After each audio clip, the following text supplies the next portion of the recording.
All right, good afternoon, everybody. One quick reminder, turn off your phone, and then listen to me, and then turn your phone back on and rate me. I don't make the rules, I just follow them. That's all I do. Okay, so this is my talk. I'm just gonna call it email lists. That's what I wanted to call it, but I knew nobody would wanna show up, so thank you so much for attending this talk. That sounds so boring, so I really commend all of you for showing up. I swear, I love this stuff. It's really fun. I hope you like it just as much as I do. Okay, so I'm gonna start the story, Halloween 1989. That's me. I'm 9 years old. My mom made my tunic, and I'm Link, if you didn't guess, and my dad made my shield and my boomerang. I was a total Nintendo kid growing up. Like, I was almost a brand representative.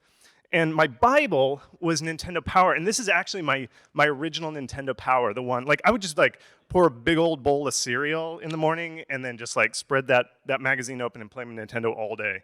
And let me tell you, I loved it. It inspired my early artistic abilities. Like, I actually, like, notice that I made her arm jet out. It was an artistic interpretation of Samus. It wasn't a straight up copy. But I grew up and I became a UX designer, and I like to study how people use technology, what they find interesting about it, what they don't like about it. I also make my own games. My latest one is a top left one screen platformer. It's a platformer that takes place on one screen. I also write about marketing. I tell you how to market a game on my website, How to Market a Game. I try and keep things super dead simple, guys. Okay, so I tried to fit it all down to 25 minutes. They only gave me 25 minutes for the talk. I couldn't do it. So you can get the director's cut of these slides at howtomarketagame.com/GDC2019. All the slides are up there, even more. And you also get a free book if you go there. I'm serious, you'll get my free book. Okay, but now that I know all about marketing and technology and how to make a game, it occurs to me that Nintendo Power is just a giant advertisement targeting like the 6-year-old to 16-year-old demographic, and I was marketed to my whole life with this book. And you might say, like, God, this guy's life is a lie. And no, it wasn't. It was like one of the best times of my life. And what I want to show you today is how to, like, the reason that it was so good was they weren't always marketing to you. They were along for the ride. Like, they enjoyed this stuff as much as I did. Like, they loved video games just as much as I did. And so what I want to teach you today is how to market your game so that a 9-year-old would want to draw it. And like, that's what I'm here for. And you can't distribute magazines financially viably anymore, but the next best thing is email marketing. And I'm going to tell you today how that's going to work. But before I can get to the fun stuff, I got to start with the boring stuff, which is funnels. I love postmortems. I read them all the time. This is a failed postmortem that was on Reddit, and the guy on Reddit said, this is a commenter for this postmortem. He said, "I thought they quietly canceled the project until I saw it on Steam the week it released." And you're thinking, Indiepocalypse. There it is, Indiepocalypse. But it's not. This is an age-old problem that we've been facing for hundreds of years. And this man, Elias St. Elmo Lewis, wrote about this problem and how to solve it like way before television or the internet, radio, all of that. His theories really influenced marketing today. And his most important contribution is this. It's called a sales funnel. And the thing about the sales funnel is if you follow nothing I say today, you have to learn this. This is the most important thing you can learn because it's kind of like gravity or evolution. Even if you don't believe it, you are affected by this thing. So basically what a sales funnel is it just marks, it's a mental model of how people interface with your product as they get down the funnel, as they learn about it. So it goes from awareness to interest to desire to finally taking action, which is just buying your game. And I'm going to kind of chart the progression of somebody's face using this other magazine from my childhood, which was GamePro Mag. They use these characters to rate people. And the reason it's called a funnel is when somebody finds out about you, it's like they're being poured onto the top of the funnel, and they kind of trickle down to the bottom. And so I'm going to the easiest way to explain it is actually just a story. So let's pretend this whole room, we're all together. This is about the team size of making a modern RTS, I believe. So we're all making an RTS together, and we are making this RTS for this person A. She's just somebody out there who doesn't know we exist, but she likes RTSs. She played them in her childhood and everything. But luckily we got caught up by Kotaku, and they like wrote a glowing preview of our game. We haven't released it yet. And she reads Kotaku every day, and she sees it. And so she becomes aware of our game. And she reads the article and clicks the link that provided to our website where she reads like an FAQ and she learns about that game. She realizes this is an RTS. It's just what I like. This is interesting. So she's now in the interest phase. She finds out on our FAQ that we have a Twitch stream. We stream like 3 times a week on the money, and we like talk about DPS and what the units and the strategies and the maps, and she learns all about it. She watches it all the time, and she desires it now. She like thinks about this game like on her breaks, on her commute. She like, this is my game. I want this game. And then on the last day before we go live, we do like a 24-hour streamathon. Like all of us buy matching suits and we're like doing something cool on the stream. And we like every half an hour say, go buy the game, go buy the game. And because she knew us, she learned who we are, and she liked us, she went and bought it like right away, day one. That's it, checkpoint. Like we had something, the reason this worked so well was we had something for her at every level of the funnel. Like we had a little piece of marketing everywhere. Like we got her on the top with PR, then we piqued her interest with our FAQ, we used Twitch to heighten the desire of the game, and then we had a launch stream to do the call to action to say go buy it. Now the most important thing is everybody talks about like visibility. Seeing somebody on Steam and then going buy the game right away doesn't happen. Like nobody just sees it and buys it. It's like the only time that happens is gum at the checkout aisle. And that thing costs $1 and it's covered in sugar. It's the only time somebody sees something and then buys it. Exposure does not equal sales. And that's exactly what happened here with this Reddit commenter on that failed postmortem. Basically, they knew about it, they heard about the game, and they followed it a little bit, but then the developers dropped off and they didn't keep contact, and so they this person just lost interest and never bought the game. And why you need to think in funnels is like, this week you are gonna be like bombarded with so much information, there's no way you could do it all. So what you should do is you should classify this information about where it lives on the funnel. Like, oh, this is definitely a top of the funnel type of advice, or this is bottom of the funnel advice. It helps you just kind of like organize your marketing schemes. So, you know, we all know streamers and tweet a lot for the top. That's perfect top of the funnel stuff. But what goes in the bottom here? Like, what's the best way to do these bottom 3 funnel activities? What I'm actually going to show you is that email actually really fits this very well to do these bottom 3. So let's get into the fun stuff. This is where, like, this is the good stuff. Okay, let's go. All right. First off, if you guys are like streaming out the door, like this is not spam. I'm not saying we all become spammers or something. Spam is totally different. This is from Wikipedia. Spam is unsolicited, where they just like scrape your email address off a website and then they like send you tons of emails, and then hopefully one person will accidentally give away their bank account and then we steal all their money. That's spam. That is not what we're suggesting here. It's also not emailing the press. A lot of people confuse that. Like, yes, if you market to the press using email, that's just marketing, but it's not. This is something totally different.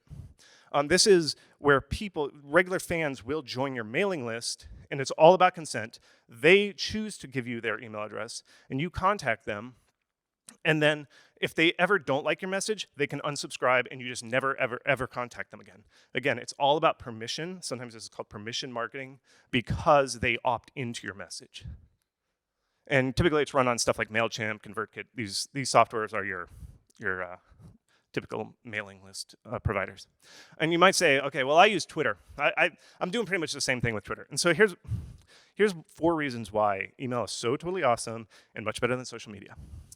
Number 1 is you are not dependent on a big corporation to talk to your followers. 25 years ago, these were the hottest websites for talking to your fans. And if you built up a huge following on here, you lost all your money and all that effort to build up a fan base. And if you think like Facebook and Twitter are huge now and they're indestructible, they are highly toxic and they have a very rough user base, and your following could turn out to be turned off by those controversial messages that are being put out there. And it's happening today. Like Tumblr just changed the way they censor images and the way they allow people to post stuff. People are fleeing Tumblr. And just today, I actually just added this slide. MySpace just deleted 12 years of music. Oops, through some database migration. What a dumpster fire of all everybody's music that they posted on MySpace. Basically, don't let corporations control your fan base. You should do that. And you can do that through email marketing. Number 2 is, and this is counterintuitive, social media actually isn't good at getting your fans to act. Okay, so a marketing research firm surveyed a whole bunch of different companies and how their outreach did, and they averaged all their different communications based on response rates. And the way this graph works is if you theoretically had 2,000 followers on Twitter, 2,000 Facebook followers, 2,000 email list followers, and you just sent a message, how many of those people would actually see that message? On average, only 40 of those 2,000 would actually see it through Twitter, whereas email gets about 435. Again, this is an average. And you're thinking well, that's general marketing. It's probably for insurance and stuff. These are video games. This is a young audience. They're engaged, technologically advanced. It's not going to affect video games. So I wanted to test this theory. I had the same thought. So I found this guy, Pixel Jam Games. Go check out his game, Dino Run 2. He ran a successful Kickstarter last year. And the cool thing about him, the reason that's so interesting is he was so dedicated. He emailed his list and tweeted at the exact same time on the exact same day with the same call to action and the same images. It was the guy was a machine. And going into his Kickstarter campaign, he had 24,000 Twitter followers and 16,000 email subscribers. Almost half as many email subscribers. Just keep that in mind. So this is what happened. He emailed his list 5 times during his Kickstarter campaign. This is the first email. These are the number of clicks his messaging got. It's an order of magnitude higher for email. And it just continues on from that way. This is throughout this campaign of all the emails and tweets that he sent. It's not even close. It's not hey, if you just add some emojis to that Twitter, it's going to really pop it up there. It's an order of magnitude lower, the number of clicks that he got from Twitter versus email. And number 3, you just have more functionality. When you use Twitter, you're just barking out to all people at all levels of the funnel. Whereas email, you can control your message. And the best example of this is this indie studio called Butterscotch Shenanigans. They've released tons of games. And they had something really smart, okay, Crashlands was a big hit for them. But they had tons of earlier games that were not as popular. So they had this brilliant idea. And what they did was they created this secret unlockable side quest where you could unlock characters from their old games in Crashlands. And what the idea was that it would encourage people to go get that other game. And of all the people and then they ran this experiment. And what they did was, for everybody that found this hidden character, half they got an in-game notification that, hey, this character is from one of our other games. The other half of the audience, they emailed them. And this email was awesome. This email contained a description of who the character was, a description of the game that this character starred in, which was Quadrupus Rampage, and then at the very bottom, a link to go get it from the store. And what they found after this little experiment, an emailed player was 2.8 times more likely to go get the game. And what happens is, you're basically taking somebody from the bottom of the funnel of one game and just transfusing it like blood over to game B. That, you don't have to worry about getting top of the funnel, moving them all the way down. It's a lot easier to move an existing fan over to your next game. And number 4 is real simple. I'm just going to go through this real fast. Install base. Everybody's got email. You actually need an email address to sign up for Twitter and for Facebook and for Steam. Everybody's got an email address. There's no way they can say, well, I don't use Twitter or something. Okay, so I know I'm pitching for email here, but it sounded pretty good for email. There's a lot going on in email's column here. I'll give virality to social media. But remember, virality is a very top of the funnel thing. It's even if you get tons of exposure, everybody's retweeting it, they're still just at the top of the funnel. They haven't found interest in your game yet. And we're all game designers here, and what's a dominant strategy? It's that thing where it's that awesome sword that all players go to just because it's so overpowered. Email is that overpowered dominant strategy. And we don't get a lot of breaks as indies, and when we get just a little bit of a break, we should double down on it. So let me show you how to actually use it and take advantage of this. And the way you do it is you actually should treat email like it's your fan club. Your biggest fans should be on your email list, and you should treat them like the prince and princesses that they are. So it's basic 3-step process to get to work your email address. You drive traffic to your list, you build a relationship with that list, and then you market your game. So let's drive traffic to this list. Again, you use social media, which is very top of the funnel, and you drive them to the list. But how do you get them actually joined? If you look on a lot of websites, you see this little tiny thing at the very, very bottom of their web page. It's this little tiny box, we're afraid of it, newsletter. Nobody is going to put anything in there. They don't know what's going on in there. The other thing I see are a lot of noble devs that say these pronouncements I only email you when I have a new game. And it sounds noble, oh, thanks, dude. But remember, the people who give you their email address love you. They absolutely adore you. It's like, what if you met a cool person and you gave them their phone number? And you get the phone number, you're like, hey, let's hang out this weekend. Isn't that cool? And they said, no, I'm only going to call you when I need $20. And you're like, what the fuck? No, you're cool. Like, let's hang out next weekend. No. You don't know when you're going to hear from me. It could be 6 months, could be a year, 2 years. You don't know. Then you're going to get it. It's $20. That's all you're going to hear from me. It's like, who would be that weird friend? Don't do that to your fan club. The way you actually get people to join your email list is with a lead magnet. And it's just a little tiny freebie that you give in exchange for an email address. And you're thinking, bait and switch? No way. Who falls for that stupid stuff? No.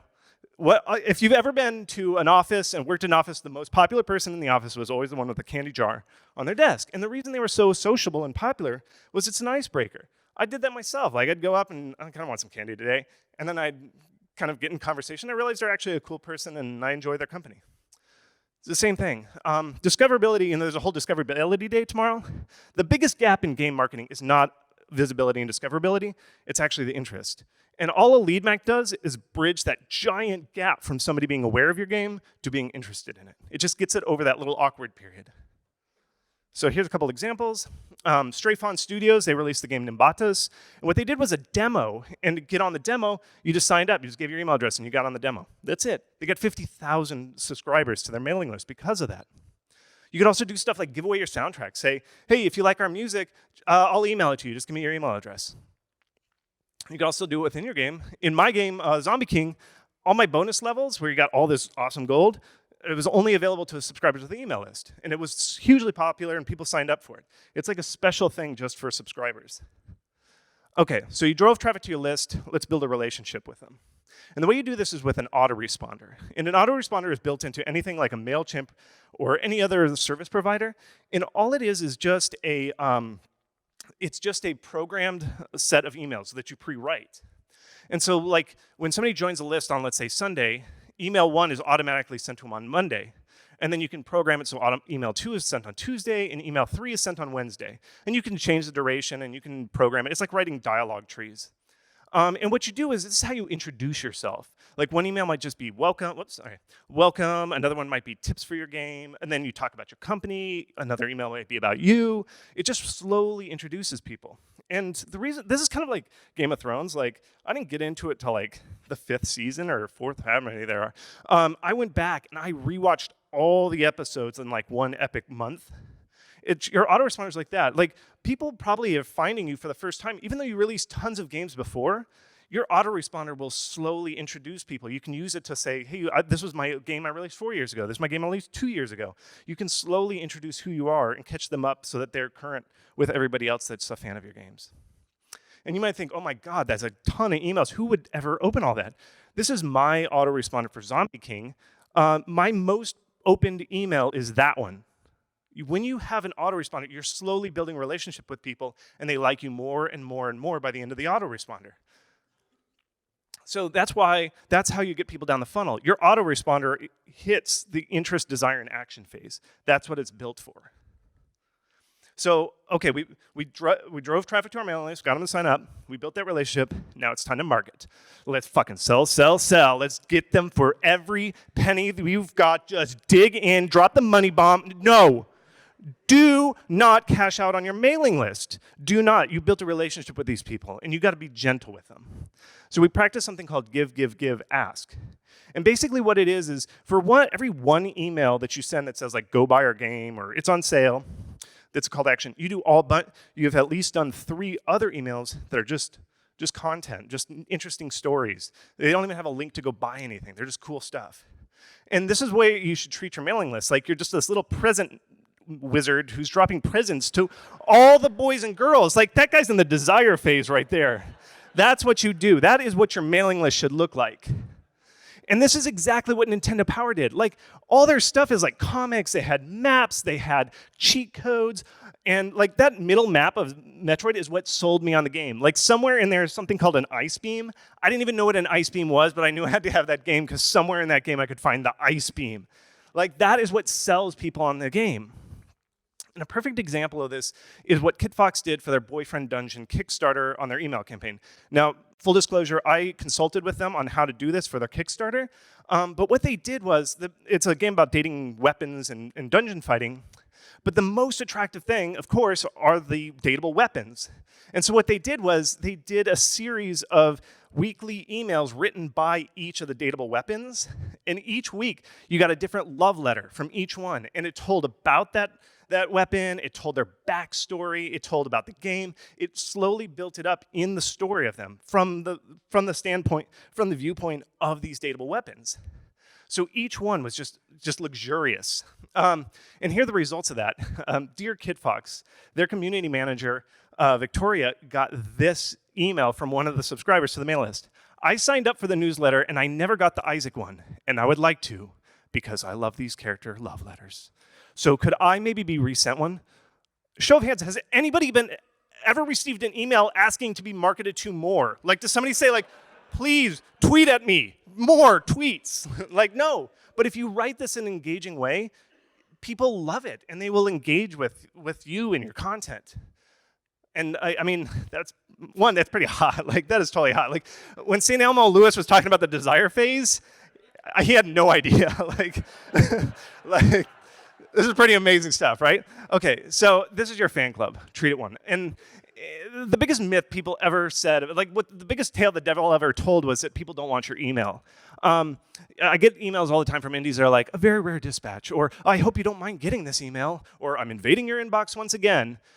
This is the emails that KitFox crew sent for their Kickstarter. They sent 6 emails. I'm also graphing the unsubscribe rate. And if you can't see that, I'm gonna zoom in right here. That 1 pixel is the unsubscribe graph. 2% of people unsubscribe from their emails, despite emailing them almost once a week. People love this stuff if you write it correctly. So I'm gonna kind of wrap up here. This is story time. This is me, again, 9 years old, loving Nintendo, dressed as Link. 2 years ago, I had my own son. My wife and I had our first child, and you spend a lot of time just like looking at this sleeping kid, and I'm wondering, like, am I gonna write this? Am I gonna someday make a shield for my son or make him a little Link outfit? I don't know. But I had to work really hard to get Zombie King out. And this is the first game I used this marketing scheme on, this email marketing plan. And I got it out 1 month before he was born, because I knew, like, okay, once he's born, dev time's over for a little while. And so while I was doing it, it turns out actually you can do some like answering support emails while the kid sleeps, because he sleeps all the time, and he's trying to get to sleep and eat all the time. And this is an email from somebody who was on my mailing list, and I always subscribe. I always reply to them anytime. He said, "Great work on the game. My son and I are loving Zombie King. I was initially very apprehensive, but subsequent emails from you have been good and useful and true to your word that you haven't turned into a spam engine." I told you guys. Come on, I told you. Anyway, then I replied back to him immediately, because any good dev would, and I said, "Thanks for your kind words. I think it is so cool that you play with your son. My first child was actually born on Wednesday. Can't wait for him to be old enough so I can play games with him." And then this guy emailed me back, and he said, "Blank is a big fan of your game and gets the concepts well enough. As with most games these days, he owns me and shows me how it's done." And the reason I blanked out his name, that guy's name, is my reply was, "What a coincidence. My son's name is the exact same. He's actually in my arms as I type this." And it's like, what kind of freaking weird marketing scheme is this? Where I'm like, I'm having dad time with one of my fans. Like, I'm having a bonding moment with somebody. Like, how many times have you learned that your son like has the same name as one of your fans? Like, I've done this a long time. I've tried Twitter. I've tried, talking to the press and stuff. But oh my God, nothing has ever worked where I'm like bonding with my fans. And the reason is because it's a one-to-one communication with email. It goes to their inbox. It's one person to one person. And if you do this right, if you're genuine, you communicate with people in a kind way, you're going to connect with them. And that's all this is all about. This isn't cross marketing, like upping your CPMs or ARPUs or whatever. It's just connecting with people. And that's what I'm trying to teach you all with this email stuff. This is the best mechanism for doing it.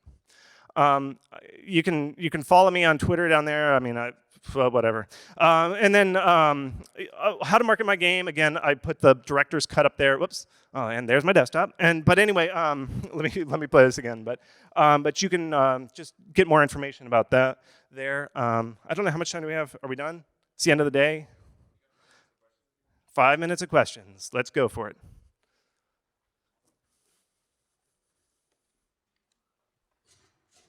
In the meanwhile, let's give him a warm thank you for the talk so far.